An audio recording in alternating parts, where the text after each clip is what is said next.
구조주의 창시자 소시루, 언어학자, 인간의 사고가 언어의 구조에 영향을 받는다라고 주장하며 인간의 사고는 언어에 영향을 받는다. 언어를 랑그와 파롤로 구분했습니다. 이제 느낌이 오죠? 랑그의 기억, 니은의 파롤인데 구분했다라고 하면 각각의 특징에 대해 알맞은 것은 나오겠지. 랑그는 언어의 체계나 구조를 뜻하는 것으로 개인이 사회의 구성원으로서 자연스럽게 습득하는 것이다. 랑그가 공동체 구성원 사이에 맺혀진 사회적 약속에 의해 존재하는 것으로 발화자, 말하는 우리는 랑그에 종속된 가운데 랑그에 따라서 발화할 뿐 혼자서 랑그를 창조하거나 변화시킬 수는 없다. 왜? 이거는 모두의 것이니까. 8월은 개별적이고 구체적인 언어 행위로 사람마다 다른 형태를 띠고 있고 랑그와 달리 쉽게 변화한다. 그렇지. 지 혼자만 따르게 쓰면 되는 거니까. 가령 동일한 언어 규칙을 바탕으로 인간이 대화를 하더라도 사람마다 발화의 형태, 모습은 모두 다르다. 당신도 태어나서부터 지금까지 국어 문법 배웠고 저도 배웠죠? 근데 우리 쓰는 말이 달라. 표현 방법이 달라. 이처럼 각양각색의 양태를 띠는 개인의 발화가 8월인 것이다. 소시르는 랑고와 같은 언어를 사용하는 집단의 모든 구성원들의 언어 활동에 잠재되어 있는 것이고 랑그는 언어 활동에 잠재되어 있는 것. 8월은 랑그가 개인들의 행위로 인해 현실된 것이다. 개인들의 행위로. 그는 인간의 언어 활동의 본질은 개인의 구체적 활동이 아닌 끊고 언어를 지배하는 보편적 체계에 있기 때문에 그럼 써야 되겠네. 개인의 구체적인 언어 활동, 파롤에 있는 것이 아니라 언어를 지배하는 보편적인 체계, 랑그 속에 있는 거기 때문에 언어학에서 탐구해야 할 대상은 파롤이 아니라 랑그라고 주장을 했습니다. 쓸 것도 없어. 첫 번째 딸랑 내용은 뭐예요? 소시르가 생각하는 언어의 구조, 랑그와 파롤의 차이점. 두 번째 단락으로 넘어갈게요. 랑그는 계속 랑그 얘기가 나오고 있네. 수많은 기호로 구성되어 있습니다. 랑그는 수많은 기호로 구성. 소시르는 기호에 결합되는 것은 사물과 명칭이 아니라 개념과 청각 이미지라고 보았습니다. 기호에는 사물과 명칭이 아니라 개념과 청각 이미지라고 생각을 했습니다. 그래서 개념 기호를 구성하는 개념과 청각 이미지를 각각 개념, 기의, 청각 이미지, 기표라는 용어를 사용했었습니다. 즉 사랑스러운 말이죠. 기호는 기의와 기표의 연합체인 것입니다. 기호는 기의 더하기 기표라고 되어 있고요. 얘는 기의 기표라는 말을 썼었는데 정확히는 시니피에 기표는 시니피안 뭐 이렇게 이야기하기도 합니다. 시니피안 소시르 이전의 언어학자들은 그러니까 또 느낌이 오죠? 소시르와 소시르 이전의 언어학자들 분명히 생각이 다를 텐데 대상이 가리키는 기호가 존재하기 전에 대상에 대한 명확한 개념이 이미 존재한다고 보았습니다. 오, 대상을 가리키는 기호 존재 이전에 개념이 이미 존재합니다. 의자라고 하는 단어가 있죠. 그거는 단어잖아. 눈에 보이는 거죠. 기표야. 그 의자라는 단어가 있기 전에 사람이 앉을 수 있는 가구, 나무나 쇠, 플라스틱 등으로 만든 가구라고 하는 개념이 이미 있었대. 이렇게. 현실 세계에 실제가 이미 존재하고 인간이 사고를 통해 실제에 대한 개념을 머릿속에 가진 상태에서 개념을 나타내는 기표를 만들어서 개념과 결합시켰다고 본 것입니다. 말 엄청 어렵죠? 소시르 이전의 언어학자들 딱 하나만 생각하면 돼. 개념, 기표, 순서가. 기표, 개념. 뭐가 먼저예요? 그렇지. 그럼 밑에다가 쓰면 돼. 개념이 있은 다음에 그것을 만들어내는 기표가 있다. 하지만 소시르는 기호가 존재하기 전에는 명확한 기의가 없으므로 인간이 대상을 분명히 인식할 수 없고 올바른 사유도 할 수가 없다고 보았었다. 그럼 소시르는 기호와 기의, 뭐가 먼저예요? 기호가 존재하기 전에는 기의가 없어. 그러니까 소시르는 이야기합니다. 기호가 있어야 기의가 있어. 괜찮나요? 다른 말로 기호 대신에 기표가 있어야, 단어가 있어야 의미, 개념이 생겨요.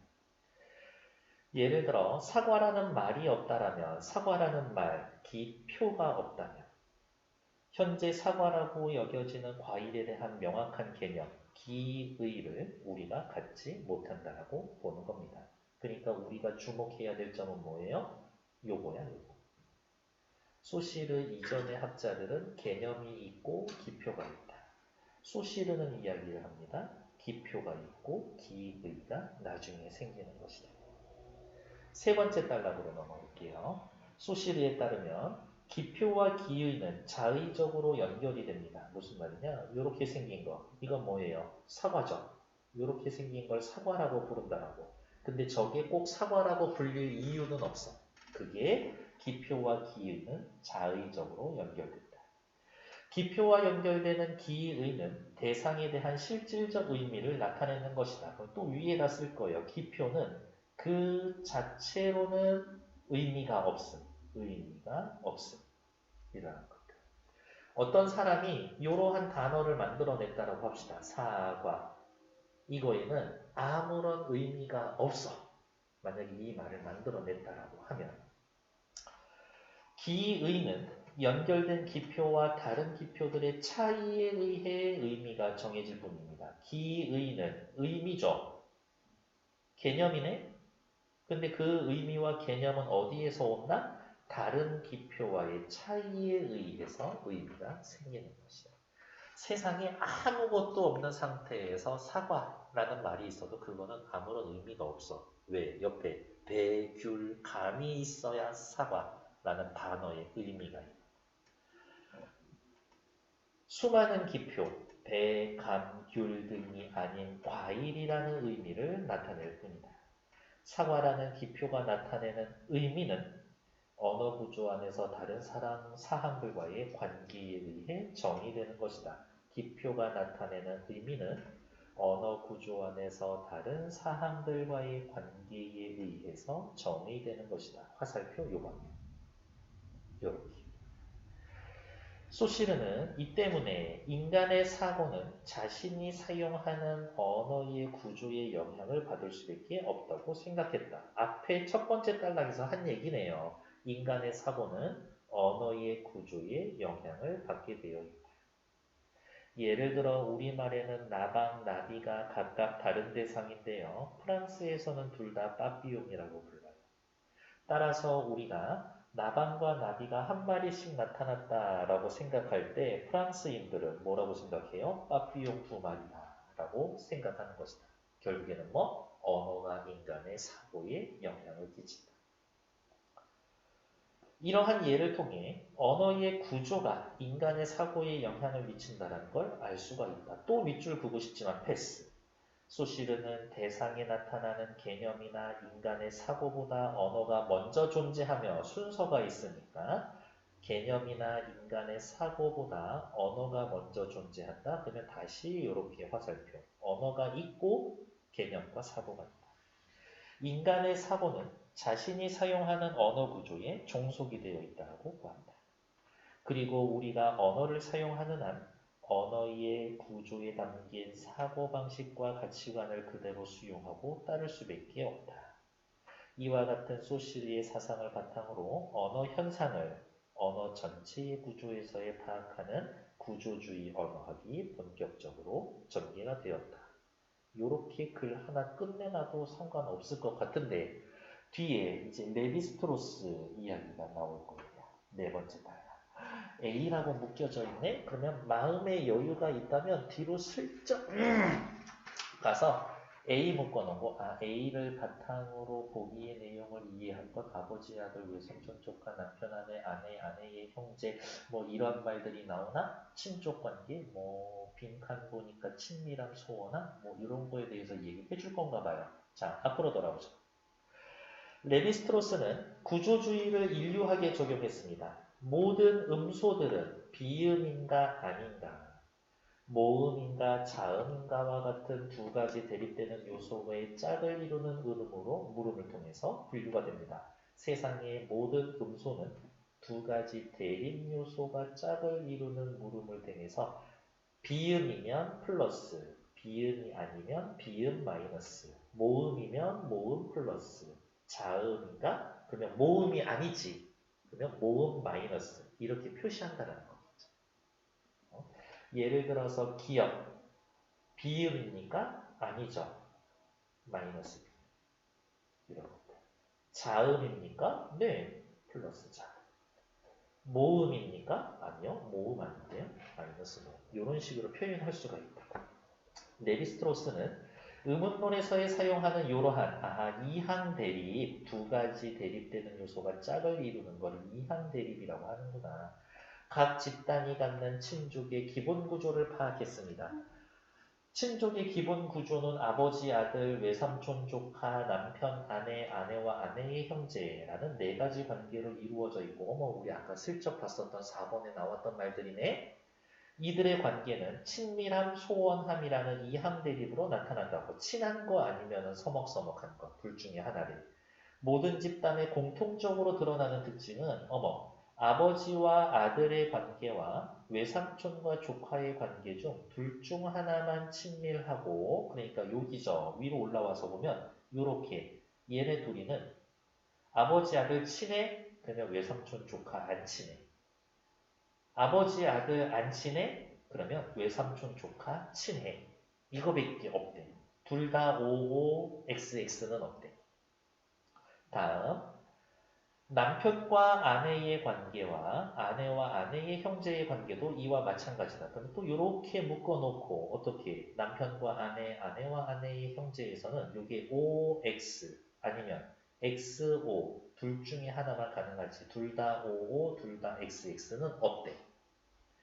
예를 들어 멜라네시아에서는 아버지와 아들 사이는 친밀하지만 외삼촌과 조카는 심하게 대립을 하고 트로브리안드 섬에서는 부부 사이가 친밀하고 개방적이지만 아내와 아내 형제의 사이는 좋지가 않더라. 그는 모든 사회 집단이 이러한 이항 대립으로 이루어져 있고 각 집단의 우열은 존재하지 않는다. 레비스트로스는 이처럼 각 사회는 친족 사회 사이에 키워야 할 표준적인 감정을 무의식적으로 체계화하고 있고 집단에 속한 이들은 의식하지 못하는 사이에 이러한 감정을 내재화한다고. 결국에 무슨 얘기하고 싶은 거야? 친족에 대한 친밀함, 소원함은 개별적으로 느끼는 게 아니라 사회에 의해 규정되어 있는 거야. 마치 파로리 랑그의 규정을 받는 것처럼 인간의 사고가 언어에 영향을 받는 것처럼 그가 보기에 우리가 친족들과의 관계에서의 느끼는 감정은 우러나온 감정이 아니라 친족들 관계에서의 느끼는 감정은 내면에서 우러나온 감정이 아니라 사회 구조 안에서의 역할 연기에 불과한 것이다. 친족 간의 관계는 사회 구조에 영향을 받는 것이었었다. 일단 읽고 A 먼저 풀러갈게요. 레비스트로스는 친족의 기본 구조를 비롯한 모든 인간의 문화가 언어처럼 구조화되어 있다고 생각했다. 인간의 문화는 언어처럼 구조화되어 있다. 선악, 남녀, 비더듬, 강약, 대립상을 바탕으로 인간의 문화를 이해했다. 레비스트로스는 인류 문화를 대립상을 바탕으로 이해했다. 언어를 문화의 조건으로 보고 언어가 문화에 미치는 영향에 대해서도 고찰을 썼는데 음성 언어는 순수한 것, 문자 언어는 저열한 것으로 보고 문자 언어가 문화에 부정적인 영향을 미친다라고 생각을 했다. 순식간에 대조적, 대조는 무조건 시험 문제예요? 유럽인에게 문자를 배운 브라질의 남비 콰라족이 문자 사용 수준으로 사람들의 위계를 정하는 것을 보고 문자가 그들의 순수한 사회를 타락시켜 놓았다. 순수한 사회를 타락시켜 놓았다. 라고 비판을 했었다. 저는 이 부분 보면서 저기 누구냐? 허생전 혹시 기억나요? 섬에다가 사람들 데려가 놓고서 글을 아는 자를 데리고 나오며 섬의 화근을 없애야지. 나는 그 생각이 나더라고. 소시르와 레비스트로스의 구조주의 이론은 언어 공동체나 집단의 보편적인 사고에 대해 깊이 이해할 수 있고 그래서 좋네. 인간이 사회규범을 수용하면서 공동체의 일원이 되는 과정과 이유를 합리적으로 생각했다는 점에서 의의가 있습니다. 나 필요 없어. 6번째 단락 정리해 주세요 라고 하면 소시르와 레비스트로스의 구조주의 이론의 의의 이러면 끝이지. 뒤로 와서 이제 얘 보러 갈게요. 우리는 이미 알고 있어요. 뭐라고? 4번 문제. 아버지, 아들의 관계, 외삼촌, 조카의 관계는 서로 대립된다라고 확인했죠. 남편과 아내, 아내와 형제 둘 사이의 관계도 서로 반대된다라고 그랬었지. 이렇게. 그러면 여기는 채울 수가 있겠는데 여기 친밀하니까 여기는 소원하겠지. 여기가 소원하니까 요거 밑에 간에는 친밀하겠죠. 여기 소원하니까 여기 친밀하겠지. 여기 소원하니까 여기 친밀하겠죠. 모든 사회에서 공통으로 나갈 거다. 하지만 A, B 어느 사회가 더 우월한 건 아니다.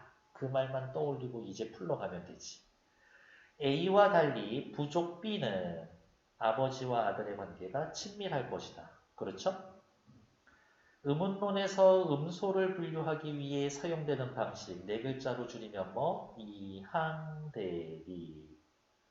바탕으로 집단의 친족 구조를 파악했다. 소원함과 친밀함으로 나눠놨지? 2번 괜찮아. 3번 부족 A는 아내와 형제의 관계가 친밀하고 오케이.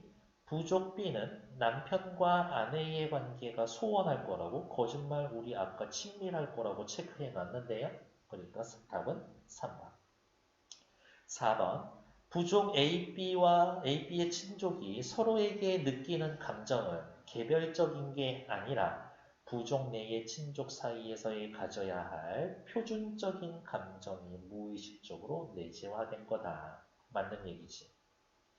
AB, 조카, 외삼촌의 친밀한 정도는 다르지만 이를 바탕으로 누가 더 우월한가에 대해서 판단할 수가 없다. 오케이. 우리 문제 풀기 전에 바로 했었던 얘기. 틀린 건 3번. 1, 2, 3번. 2분만 드릴게요.